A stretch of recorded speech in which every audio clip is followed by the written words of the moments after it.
Tickets. Tickets, please.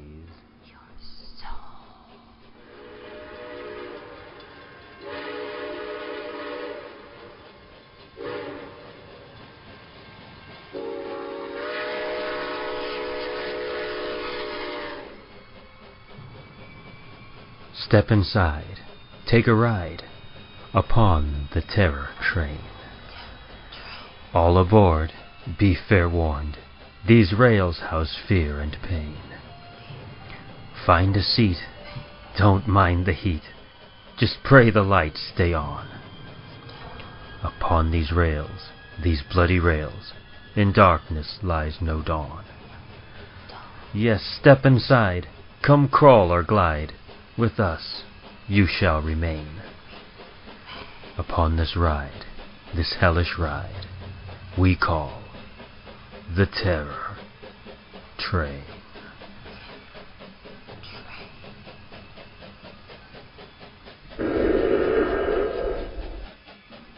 Ticket, please.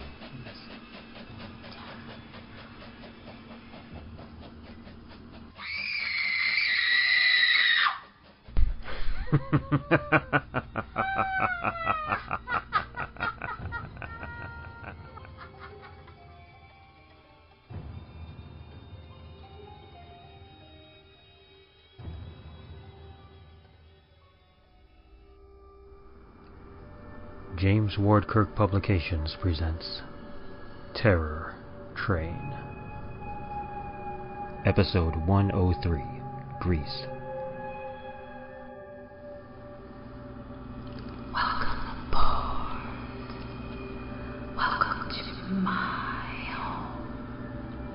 I am the disembodied voice, your ghost host, so to speak. Call me Terror.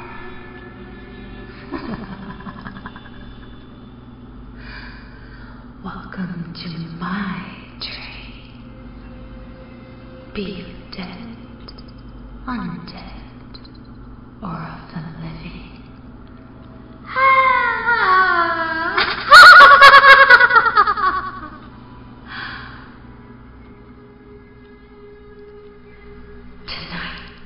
Delightfully dark track begins where Roger Cohen left us.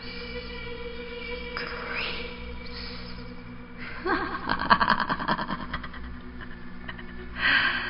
Yes, Mr. Mark Rigney has stepped aboard, exchanging a story for his mortal soul. Water? Does anyone desire but a drop? Perhaps never again, once we listen to customs.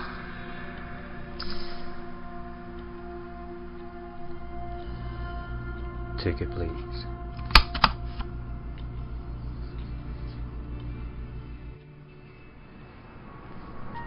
Customs by Mark Rigney. Here's what Michalis said to me before I left Athens. It's not Bulgarian, it's not Greek, and it's definitely not English. In Macedonia, you won't understand a word they're saying. In fact, you won't understand, period. Michalis laughed, as if not being understood could in some way be a good thing, and then he pressed a 50-dinar coin into my hand, a brass-colored disc, a little larger than a quarter, and featuring, on the back, a prowling, lifelike lynx. "For luck," he said. "An uncle brought it back last year. I can't spend it, so it's yours. But personally, I don't think you should go." "Why?" My Greek is middling at best, while Michalis' English is fantastic. Has this ever helped me truly understand him? Not a bit. "John," Michalis said patiently, "you have no idea why you want to go in the first place, and that can be trouble, truly." The train from Athens to Thessaloniki was amazing, fast, comfortable, and clipping along through scenery that made my head spin. Cliffs, gorges, and tunnels, death-defying feats of engineering. Thessaloniki made my head spin the other direction. My fault? Yes. For staying too close to the rail station in a hotel both noisy and squalid. Worse, this morning's train is a not-so-nice train, an old junker ashtray of a train. Literally. Ashes everywhere. The whole place, 6 coaches long, smells of slow, cancerous death. The journey north is slow now, clanking. The scenery flattens and we crawl past it. Grass grows between the sleepers. I keep looking out the windows for mountains, but in vain. I try jiggling with the switches that supposedly work the air conditioning. That, too, is fruitless, and makes the Polish woman who shares my compartment giggle privately when she thinks I am not looking. Then the train grinds to a stop. We are at the border, the homey little station on the Greek side. The Greek conductors come by and check our passports. Passaporta, they say to me, as if bastardized Italian or French is the best way to handle the difficulty of English. I hand over my passport. One page receives a definitive stamp, and the passport gets slapped back into my hand. 10 minutes later, after the Greek conductors have stamped every passaporta and disembarked, the engine snorts ahead, the coaches clank and bang, and my Polish friend lights up a Greek cigarette.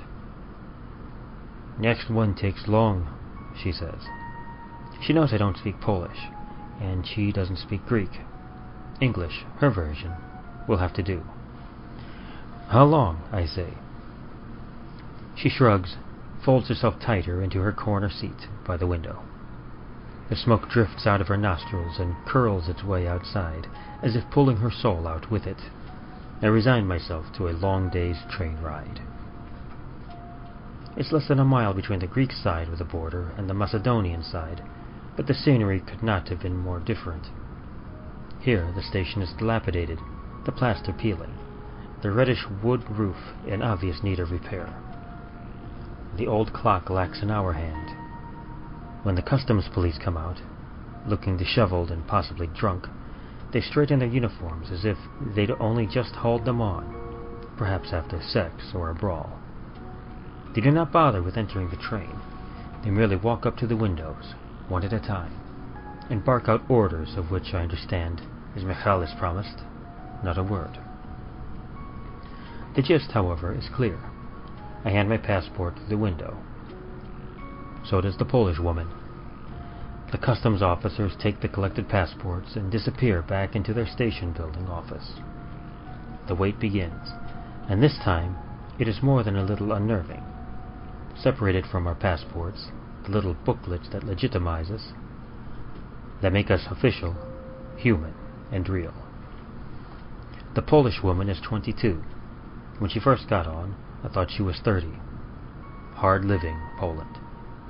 Michalis told me that there's a filter between Poland and the sun that screens out all the joy. Contractors have been hired to scrub and remove this filter, but so far they have been completely unable to find it.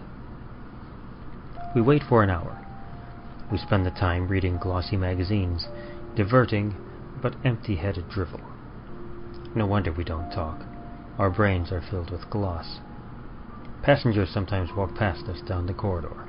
They are easy to see because the compartment doors have glass windows, and there are windows to either side of the door as well, alongside the passenger seats. When the people in the corridor go by, they sneak glances inside the compartments. We are like fish in a bowl, a dirty, filthy, ash-strewn bowl. We wait another hour. The Polish woman is smoking again, and I open the window wide and lean out, hoping to breathe fresh Macedonian air. But it is not Macedonian air at all. It is Greek air. The wind is from the south, strong and steady, and I can almost smell the salt of the Aegean Sea. The dry grasses rustle with it. The bright red and yellow sunburst of a Macedonian flag billows and shakes as the Greek wind passes through. The Polish woman's smoke gets ripped away, hauled off deeper into the heart of the undiscovered country ahead. Another hour goes by, and one of the Macedonian border police has sat down on the edge of the platform, cradling his machine gun and dangling his legs. Like the Polish girl, he smokes. There are 3 empty, rusty tracks between him and our train. I have never seen a working station with rails so rusty. I turn to the Polish girl, who has given up on her book. "What's your name?" "Marlia. Common name." "Common name. Beautiful girl." I let one hand lightly brush her ankle. Her expression is frank, amused, her chuckle accepting. "No, stop. Look, the window curtains draw. Then." I had not realized the curtains could go across not only the corridor windows, but the corridor door as well. Privacy! That chore done, I tug off the Polish girl's skirt and momentarily forget her name. She is blonde with a wide, flat nose and pale, slightly pitted skin. Marilia. Delectable. She whispers things in my ear that I did not imagine any woman would ever suggest. 3 hours later, half-dressed and annoyed with the world, each other, and ourselves, we run out of snacks, run out of water, and no longer have any feeling for each other's bodies beyond revulsion. Our compartment is sweaty and hot, stuffy beyond toleration. Marilia sits in a slouching sprawl across her side of the compartment seats, and the sight of her sex is so sickening I have to turn away. She laughs. "You look bad too," she points, derisive. "What's your word? Limp. Look at you. Limp like you will curl and die." "I'm going to see what's going on," I say, and I haul on my jeans. Marilia lights another cigarette and stares out the window. One finger absently toys with her left nipple. I exit the compartment just in time to witness a fight breaking out further down the car. 2 men are battling over a water bottle, 12 ounces, flimsy. I don't know what language they're speaking, and I'm not sure it matters because the fight is in deadly earnest. Pretty soon the smaller man has the other by the hair, and he slams his opponent's head onto the side wall once, twice, 3 times. Blood, oozy and red, seeps down the wall to the corridor floor, and the winner stands up and spits on the back of the loser's head. He then uncaps the water bottle and takes a long, slow drink. I duck back into my compartment, lock the door, and pull the curtains firmly across the windows. Marilia looks up, so incurious. Only habit makes her say, "What? Are you sure you don't have any water left?" "Sure, yeah. But she does." Marilia points out the exterior window over to the station platform. On the single rickety bench sits an old babushka-type woman, short and thick-set, head in a shawl, fat black shoes clasping fat socked feet. She's eating a meaty sandwich, or something like one, and she has a grimy water bottle at her side. My mouth waters just watching her. If only the train would move, we'd have a breeze. But as it is, we're an open-air oven. That's just what a train is with the power off. A slow roast of all aboard. "I'm going to get that bottle," I say. "This is ridiculous." "Vet," says Marilia. "Watch." Down the train, another man has just stepped off the train. And as he does so, the customs officer raises his weapon, then raises his voice. Again, the shouting is in 2 languages, and I recognize neither one, but the meaning is clear. The man without the gun wants to go to the platform, presumably for water, and the man with the gun wants the other man to get back on the train. Now. More yelling, then a burst of automatic weapons fire. The man from the train staggers back with jerky steps, then weaves forward and collapses face up across the tracks, blood spurting from a ragged hole just over his heart. I gasp and turn away without so much as an oath. What can be said? And when I look out the window again, I see the babushka still eating, smacking her lips and sucking down water while the fountain of blood from the dead man's chest spurts lower and lower with each struggling thrust of his dying, punctured heart. "Marilia, we have to get out of here." She shakes her head. "We have fate. It is only customs." "Only customs? We've been here 6 hours already, maybe more. A man just got shot." Marilia's face is resigned, detached. "We've waited long enough. Maybe I have your baby." Outside in the corridor, there's a war going on. Tightly contained, yes, but a war nonetheless. A war for what we have left. I hear shouts, screams, thuds, running feet.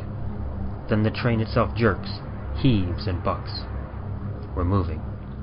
"Marilia!" I cry, probably unnecessarily, but I can't help it. I'm elated. "We're moving." "Not far." "What do you mean?" "They put us on siding." "How do you know?" She gives me that weight of the world, Marilia shrug again. "Where do we go with no passport?" Turns out she's right. A switchyard engine, the color of spent coal, backs us into a siding. I dare a peek into the corridor so I can look out through the windows on the opposite side. I don't know why I didn't realize it before, but for such a small station, the adjacent rail yard is huge. Freight trucks and coaches as far as the eye can see, all huddled in the blowing wind, all dry, so dry. I desperately need a drink. "Marilia, I am going for water." "Okay," she nods, and she pulls on her skirt. "But so jammed up like this, with only one place to go? You have a gun?"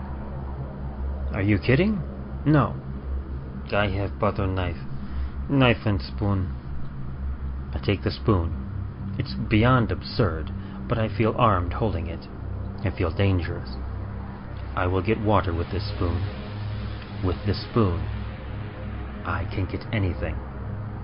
"For war, we paint," says Marilia, and she bends, smudges a finger into the ashes at her feet, the gray-white ash covering the floor. And when she stands, she presses her newly black-tipped finger onto my face. She draws a circle around my right eye. I let her do it. "Now you paint me," she says. "Paint me all over before we go on war." I reach down to the floor, first with one finger, then with all 5 fingers, all 10. I scoop up the ashes and press them into the pores of my skin, and then I rub the soot into Marilia's skin. She undresses all over again, and I undress too, and we fuck there on the black ash floor. Then we rise, breathing hard, striped black like demented carnal skunks. She takes her butter knife, and I take my spoon, and we spill out into the hall, feral and stalking. And we go in search of the war. Most of the fighting has left our carriage and moved farther back, toward the last coach. We charge over the already fallen and fling ourselves headlong into the melee, me first, Marilia right behind. The woman I tackle lands hard, too hard for her to react as Marilia jams the butter knife into her chest. But the knife breaks without doing any real harm, and I don't have time to look back. I'm grappling with a teenager wearing a Greek football jersey, and I know that if I can just pin him against the wall for half a second, I can use my spoon to gouge him in the eye. I can scoop out his eye like an oyster, an egg yolk. I can blind this boy and eat his moist, wet eyes for my supper. But I can't get a good grip. The boy's too slippery and fit and young, and he squirms away, and my spoon clatters to the floor. Ahead of me, a man looms with a real knife, the point sharp as a wildcat's tooth, and he lunges for me. I dodge by falling through the doorway of the nearest compartment, so that the man misses me and falls on Marilia instead. The knife drives home first in her belly, then in her neck, and she looked so alert and surprised. Then I tackle this man, this killer of my Polish girlfriend, and I hit him until he isn't moving anymore. I throw the knife out the window because I don't want to see Marilia's face when I use that knife to kill someone else, to steal their water or yogurt or whatever it is they have. And I stagger back toward my coach, my compartment. I realize Marilia has written love on one of my thighs with cigarette ash, and kochak, love in Polish, on my other thigh, and I have never been so thirsty in my life. I reach my compartment. I don't bother going in. Instead, I loll against the window, desperate for water and hating that steady Greek wind and how it dries my throat, dries my tongue, leaves me licking my chapped lips as if the licking can possibly do anything but hurt me more. Outside, I see movement amongst the waiting train cars, the sea of freight and passenger coaches.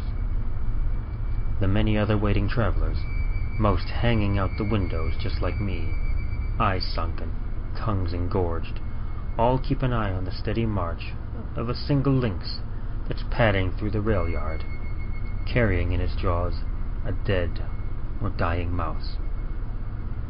The lynx spots me, meets my gaze.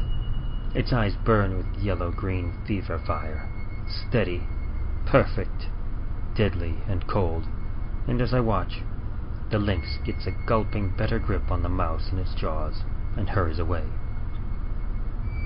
I watch it go from the prison of the siding, the prison of the customs yard, the prison of the train I thought I was supposed to be on, and I realize I would give anything at all, to change places with that lucky, beaten mouse.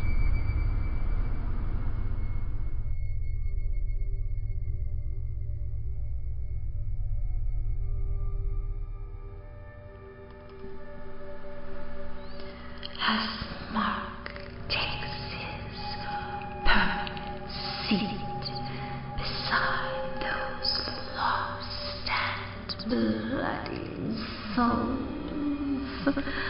we welcome Stephen Alexander, who hands over his tattered ticket to ride these hellish rails. His bone guaranteed to prevent sleep. Well, unless you prefer the eternal kind.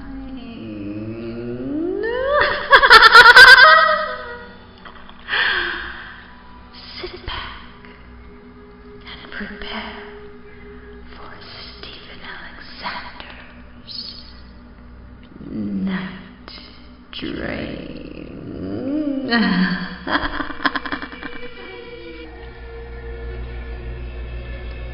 Take it, please.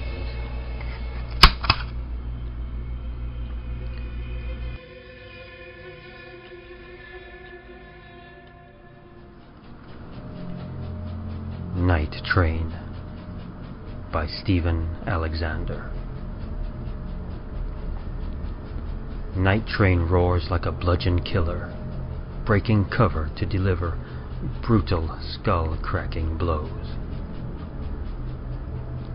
Night train glints like a slashing knife in the night sky, flashing bright, splashing blood across billions and billions of stars. Night train rumbles tight like double kick drums, pounding my chest as I try to rest in my quaking bed. With dread, I stare at the ceiling to see a crawling black crack spread. I draw a quivering breath, wipe cold sweat with my hand, and wonder not if, but when, the structure of my room will give in to the rattling and shaking and earth-pounding passing to the rumbling and roaring of the night train.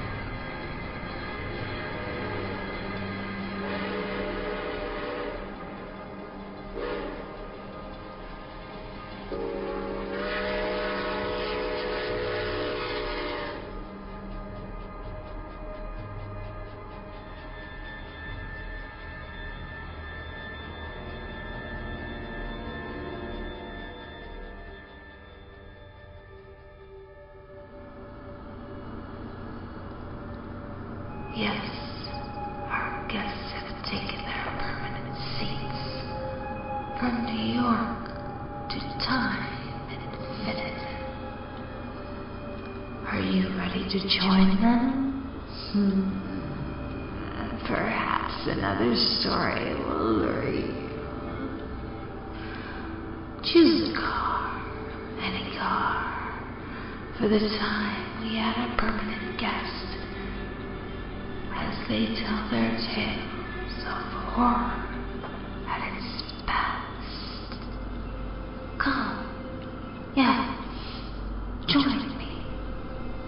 My name is Terror, who rides the rails eternally upon the Terror Train.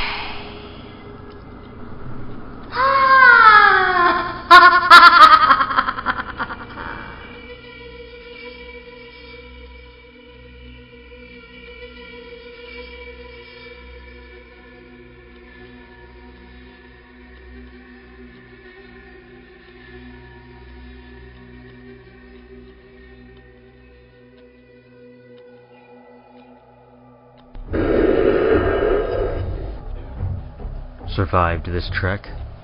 No turning back. Dare resist, just try. Step back inside, we'll be your guide. So many ways to die. Upon this ride, nowhere to hide. With us, you shall remain. Upon this ride, this hellish ride, we call the Terror Train.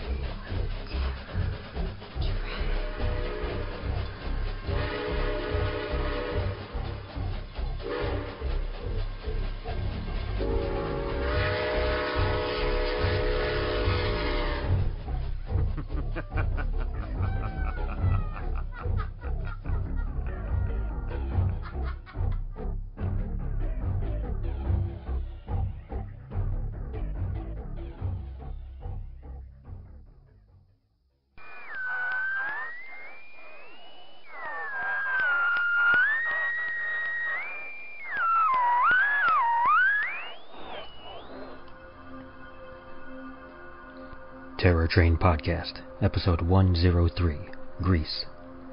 Produced by Krista Clark-Grabowski, David Schutz II, and Mary Genevieve Fortier. Podcast directed and arranged by David Schutz II.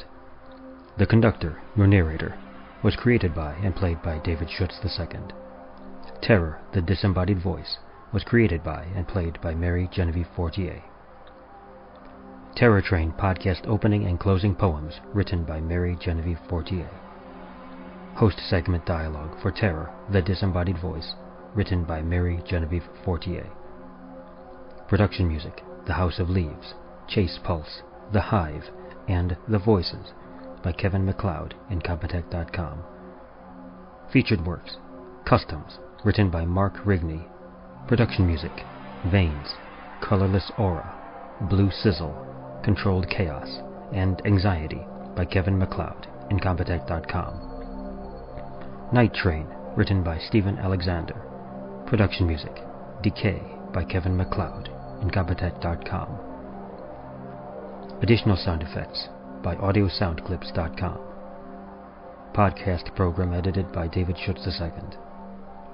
The stories and poems presented in the Terror Train podcasts are all featured in the James Ward Kirk Publishing Anthology, Terror Train, which was edited by Krista Clark-Grabowski and A. Henry Keene. Cover art by Stephen Cooney. Content copyright 2014. Terror Train, podcast episode 103, Greece. Copyright 2014.